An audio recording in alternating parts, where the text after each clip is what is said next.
iPadOS 26 ได้ปล่อยให้ผู้ใช้งานทั่วไปได้อัปเดตกันแล้วค่ะรอบนี้ของจริงไม่ใช่เบต้าแล้วนะคะเดี๋ยวเรามาดูกันดีกว่าค่ะว่าหน้าตาของ iPadOS 26 เนี่ยจะเป็นยังไงแล้วก็มีฟีเจอร์อะไรที่น่าสนใจบ้างแต่ละฟีเจอร์เนี่ยใช้งานยังไงเดี๋ยวเรามาดูกันดีกว่าค่ะก่อนจะไปรับชมกันกิฟขอฝากทุกคนกดติดตามช่อง iMod กันด้วยนะคะกดติดตามกันด้วยนะ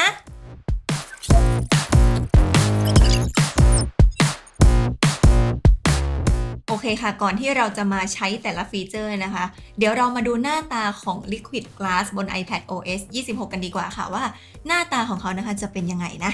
มาดูตรงที่หน้าจอล็อกกันดีกว่าค่ะนี่นะคะความ Liquid Glass เหมือนกระจกเลยค่ะทุกคนนี่มีความแตกต่างจากตัวของ Developer Beta นิดหน่อยนะคะถ้าตอนแรกที่เราใช้ค่ะมันจะมีความแบบใสๆนิดหน่อยนะแต่หลังจากที่กิฟอัปเดตเป็นเวอร์ชัน Public ที่ผู้ใช้ทั่วไปสามารถใช้ได้ค่ะตัวนี้ก็จะปรับให้ขุ่นลงเล็กน้อยนะคะคือเวลามองแล้วเนี่ยมันสบายตามากขึ้นนะคะสังเกตดูนะนี่นะคะต่อมาจะเป็นไอคอนต่างๆค่ะตรงนี้ก็เป็น Liquid Glass เหมือนกันค่ะเห็นว่าตรงนี้นะคะจะมีความแบบกัด glass อยู่นะแล้วก็ตัวไอคอนแอปต่างๆค่ะก็จะเป็นลักษณะเดิมเหมือนช่วงเบต้าช่วงแรกๆนี่แหละค่ะไม่ได้มีการปรับแต่งเยอะขนาดนั้นนะคะแต่ตัวความโปร่งใสเนี่ยสังเกตเห็นได้เลยว่าเขามีการปรับให้มันสบายตามากขึ้นค่ะเดี๋ยวเรามาดูอีกอันหนึ่งก็คือตัวนี้ Liquid Glass เหมือนกันก็คือแถบตรงนี้ค่ะตรงแอปกล้องนะคะนี่กิฟเลื่อนให้ดูเลยนะคะจะมีความแบบกิฟมองว่ามันใช้ง่ายขึ้นนะเวลาเราเลื่อนแล้วแบบเห็นตัว Liquid Glass แบบนี้นะคะจะเป็นแบบนี้เลยค่ะคล้ายกับของตัว iPhone ที่อัปเดต iOS 26 เลยค่ะโอเคนี่ก็เป็นหน้าตาของ Liquid Glass คร่าวๆบน iPadOS 26 กันเลยนะคะ iPad รุ่นที่กิฟใช้อยู่ตอนนี้นะคะจะเป็น iPad Air รุ่นชิป M3 นะคะส่วนใครถ้าสงสัยว่า iPad ของตัวเองเนี่ยสามารถอัปเดตเป็น iPadOS 26 ได้ไหมเดี๋ยวกิฟจะขึ้นภาพให้ดูนะคะเช็คตามนี้ได้เลยต่อมาค่ะเดี๋ยวกิฟจะพาทุกคนนะคะไปใช้แล้วก็ตั้งค่าฟีเจอร์ต่างๆของ iPadOS 26 กันดีกว่าค่ะมาเริ่มกันที่หน้าจอล็อกกันดีกว่าค่ะหน้าจอล็อกนะคะถ้าสมมุติว่าเราเปิดหน้าจอล็อกแบบนี้มานะคะสามารถแก้ไขได้ดังนี้เลยค่ะกดเวลาค้างไว้จะมีตัวนี้ขึ้นมานะคะคำว่า Customize ถ้าเป็นภาษาไทยเขาจะใช้คำว่าปรับแต่งค่ะถ้าขึ้นมาแบบนี้ปุ๊บให้กดตรงนี้ได้เลยค่ะหลังจากนั้นเราก็สามารถปรับแต่งตามใจชอบได้เลยค่ะอย่างถ้าใครนะคะจะปรับขนาดเวลาตรงนี้เนี่ยเขาจะมีตัว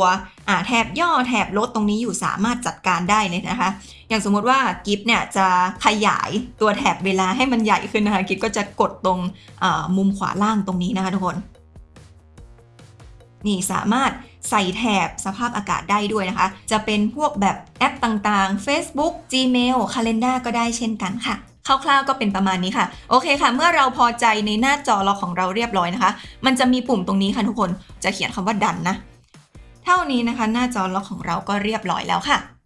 แล้วก็ต่อมาค่ะเผื่อใครนะคะตั้งหน้าจอล็อกเป็นรูปตัวเองหรือว่ารูปสัตว์เลี้ยงนะคะเราสามารถทำเป็น 3D แบบนี้ได้นะคะเดี๋ยวกิฟขอเก็บประกาศแป๊บนึงค่ะนี่ให้ดูก่อนเป็น 3D รูปแบบเด้งๆแบบนี้เลยนะคะเดี๋ยวมาดูกันค่ะว่าเขาตั้งค่ากันยังไงนะคะ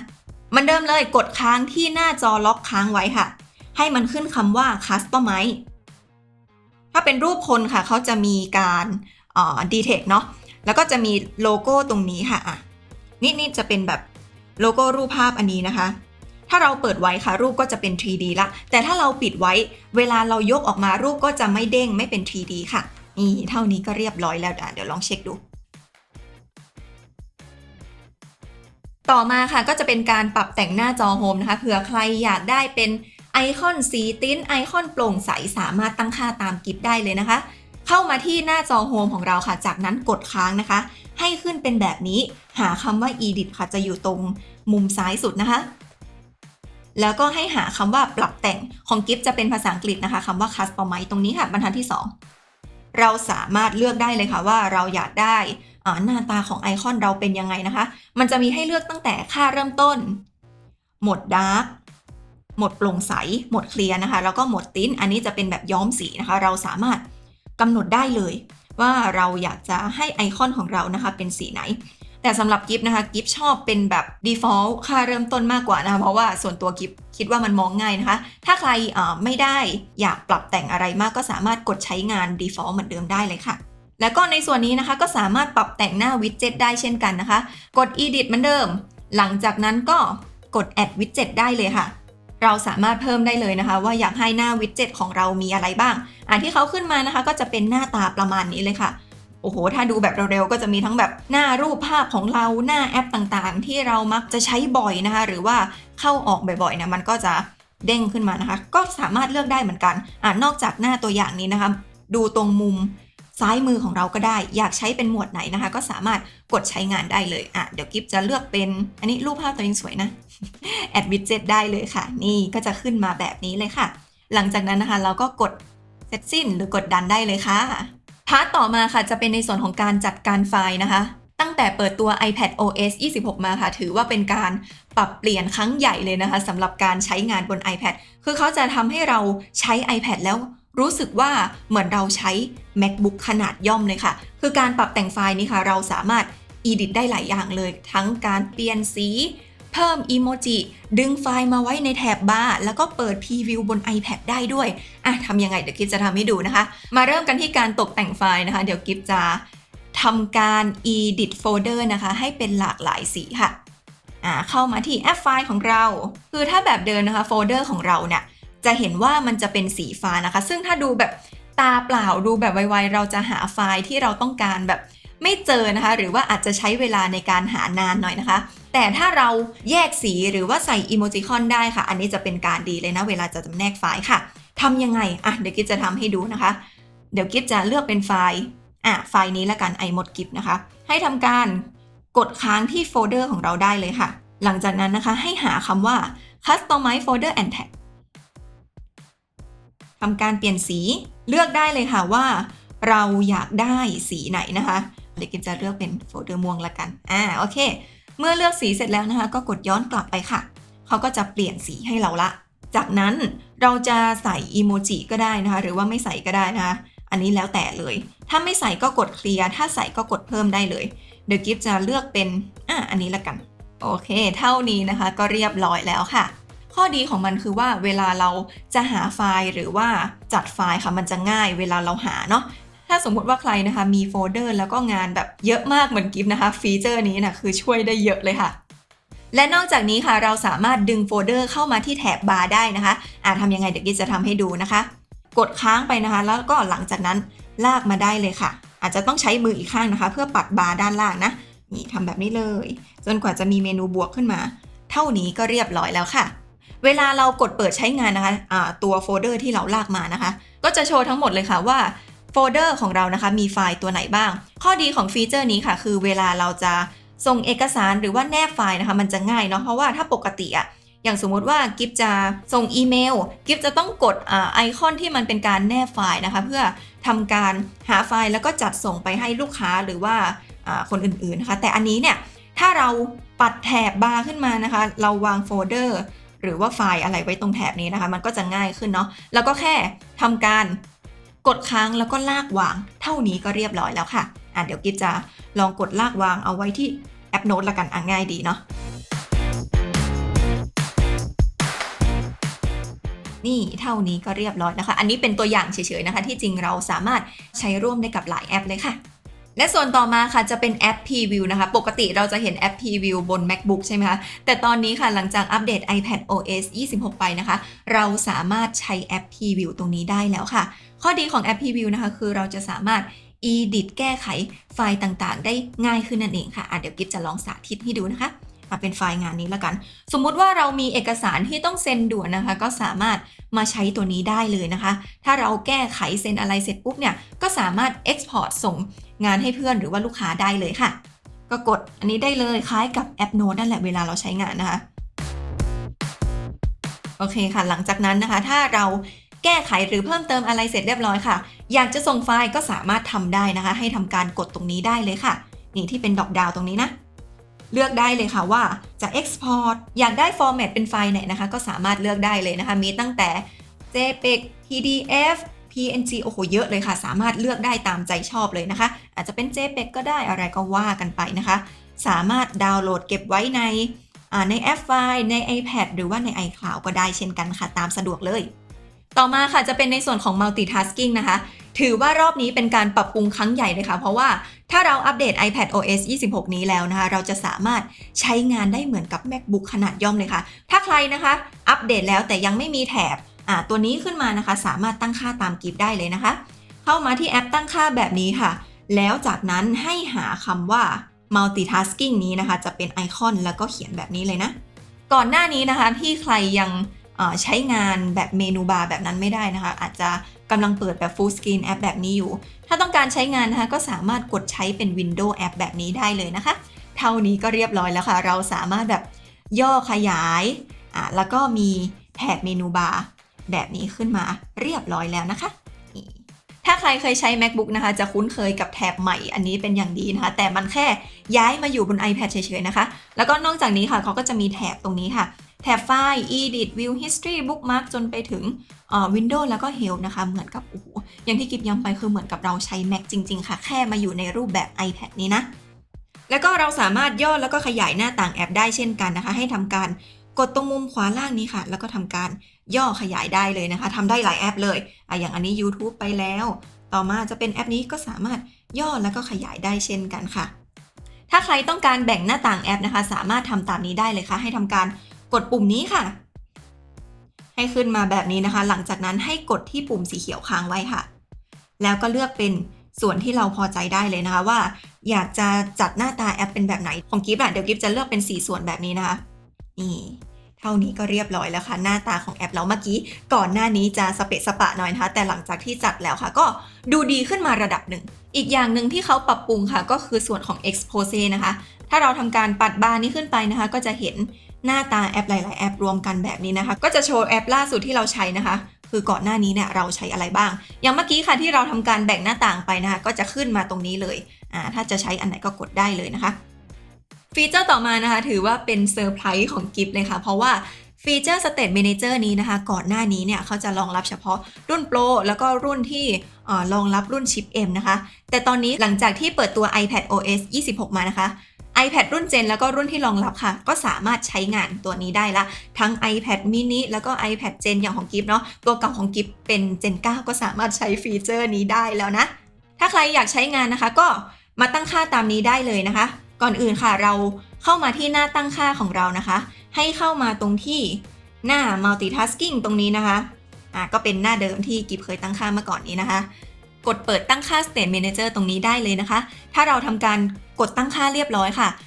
กดเลื่อนลงแบบนี้เขาก็จะมีไอคอนของ State Manager ขึ้นมาแบบนี้เลยค่ะนี่จะเป็นตัวสี่เหลี่ยมแล้วก็มุมด้านซ้ายนะคะจะเป็นจุด3จุดแบบนี้นะเวลาเราเปิดแอปนะคะถ้าเราเปิดใช้งานฟีเจอร์นี้ค่ะเขาก็จะแสดงหน้าตาเป็นแบบนี้นะคะ State Manager ตัวกลางเนี่ยจะเป็นหน้าจอหลักที่เรากำลังใช้งานอยู่ส่วนตัวด้านข้างที่อยู่ฝั่งซ้ายมือเห็นเป็นแถบเล็กๆแบบนี้ค่ะก็จะเป็นแอปที่เราได้ใช้ล่าสุดนะคะสมมุติว่ากิฟตอนนี้กิฟกำลังใช้ YouTube อยู่เนาะอยากจะเปลี่ยนมาเข้าเป็นแอปโน้ตก็สามารถกดได้เลยหรือว่าจะเปลี่ยนเป็นแอปรูปภาพก็สามารถกดได้เช่นกันนะคะเวลาเราย่อส่วนขึ้นมาเนี่ยมันก็จะเป็นหน้าตาแบบนี้เลยข้อดีของฟีเจอร์นี้ก็คือว่าอย่างเวลาถ้าสมมุติว่าเราทำงานอยู่แล้วไม่อยากสลับแอปไปมานะคะปกติคือเราต้อง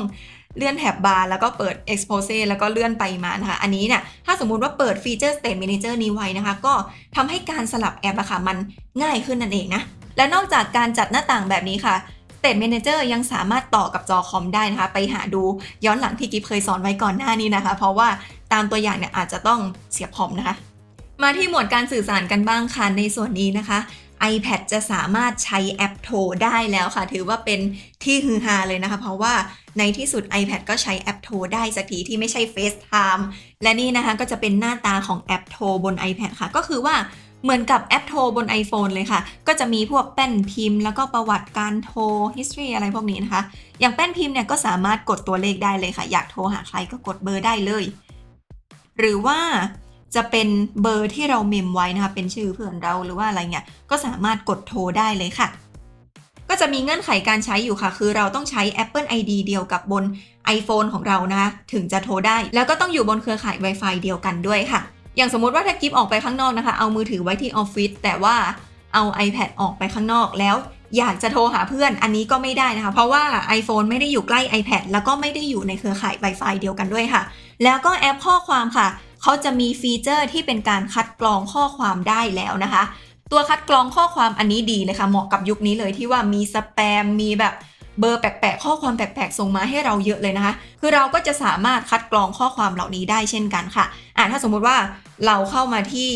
ข้อความหรือว่าเมสเสจของเรานะคะก็จะเจอหน้าตาแบบนี้เลยนะขึ้นมามองที่บนสุดนะคะจะเจอตรงขีด3ขีดแบบนี้นะคะเราก็สามารถทำการกดได้เลยอาจจะมีคำว่าสแปมตรงนี้นะคะเขาก็จะเป็นการคัดกรองข้อความของเราว่าข้อความสแปมเนี่ยมีอะไรบ้างอย่างของกิฟต์นะคะไม่มีสแปมไงก็จะไม่ขึ้นอะไรนะคะส่วนถ้าเราจะกลับไปดูข้อความทั้งหมดนะคะก็เหมือนเดิมค่ะกดไปที่ขีด3ขีดแบบนี้หลังจากนั้นก็เลือกเป็น Message ได้เลยค่ะ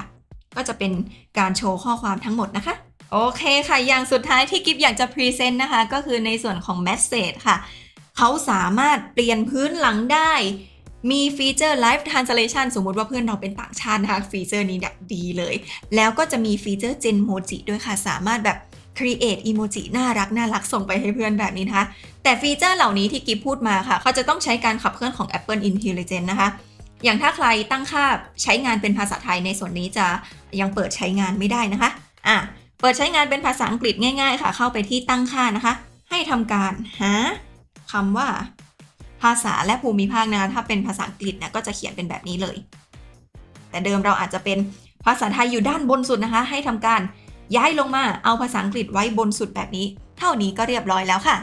แล้วก็จากนั้นนะคะให้ทำการเปิดใช้งาน Apple Intelligence ค่ะโอเคค่ะเมื่อตั้งค่าเสร็จเรียบร้อยนะคะกลับมาในส่วนของ Message ของเราค่ะถ้าใครนะคะตั้งปุ่มชอบคุย Message กับเพื่อนนะกิบว่าเหมาะเลยค่ะอย่างฟีเจอร์ Live Translation อันนี้นะคะเมื่อเพื่อนเราส่งเป็นภาษาอื่นๆมาเช่นภาษาฝรั่งเศสภาษาสเปนภาษาญี่ปุ่นเมื่อกดแปลแล้วค่ะก็จะขึ้นแปลเป็นภาษาอังกฤษเลยนะคะแต่ในส่วนนี้ค่ะภาษาไทยเขายังไม่รองรับนะคะก่อนอื่นเลยค่ะเราต้องทำการกดตั้งค่าให้เขาแปลอัตโนมัติก่อนค่ะ